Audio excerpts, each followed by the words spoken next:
nabi maxamed wuxuu inoo sheegay run cadaabka lagu galo iyo been khayr laga helo weligaa ma maqasho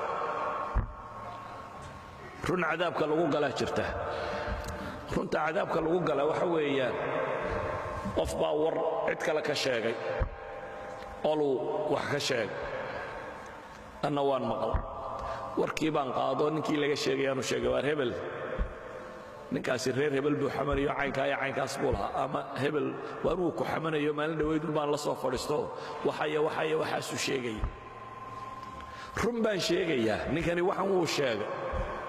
laakiin anigu nammaan baan ahay qataat dad isku diraanahay nabi maxamedna wuxuu leeyahy laa yadkhulu ljannata nammaamun riwaayadda kalena laa yadkhulu ljannata qataatun jannada ma gala buu nebigu yidhi diradiraalaha saadiqa ahi janno ma galo warka aad ogtay